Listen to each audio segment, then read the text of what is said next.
Policy decision हो। मैं एक बार मिस्टर महेश्वरी से पूछना चाहूंगा, उन्होंने हमको ट्वीट करके अपने कुछ आइडियाज भी दिए हैं। देखिए, ऑक्शन करना अच्छी बात है, ठीक है, लेकिन आप जैसे मैं मिनरल एरिया में देख रहा हूं कि हमारे यहाँ करप्शन की कॉस्ट की वजह से कुछ मिनरल्स की, नेचुरल रिसोर्सेज की कॉस्ट इतनी बढ़ गई है कि बहुत सारे डिपॉजिट्स होने के बाद में, एबंडेंट मिनरल होने के बाद में भी हम लोग बहुत बड़ी क्वांटिटी में इंपोर्ट कर रहे हैं।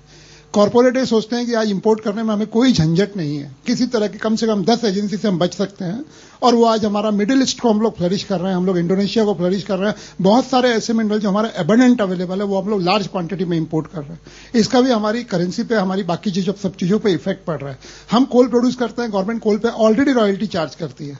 इतनी हैवी रॉयल्टी होने के बाद में नहीं, तो फिर आपका सुझाव क्या है कि नहीं, हमारा सुझाव यह है कि आज गवर्नमेंट के पास में कंपैरिजन के लिए गवर्नमेंट ऑर्गेनाइजेशन और फॉरवर्ड प्राइवेट ऑर्गेनाइजेशन दोनों हैं। आज एनटीपीसी भी पावर प्रोड्यूस करती है, कोल जलाती है, और प्राइवेट प्रोड्यूसर भी पावर प्रोड्यूस करते हैं। आप दोनों का कंपैरिजन कीजिए। आज कॉस्ट में, वर्ल्ड वाइड पैरामीटर्स में इतनी ट्रांसपेरेंसी है कि प्राइवेट सेक्टर के आने से ही सारी चीजें शुरू हो गई हैं, और पॉलिटिकल लोगों का ऐसा है। देखिए, तो आपका कहना यह है कि auction is a good system, लेकिन उसको आप लेयर ओवर करिए with all these other parameters जो कि सरकार को अवेलेबल हैं डिसीजन मेकिंग। डेफिनेटली, लेकिन तो जैसे वो पैनल में भी वही बात कही कि कॉस्ट का भी ध्यान रखना चाहिए। जी, कंज्यूमर कॉस्ट, एंड कॉस्ट बहुत जरूरी है। कॉस्ट का ध्यान रखना बहुत जरूरी। जी, चौथा पॉइंट जो है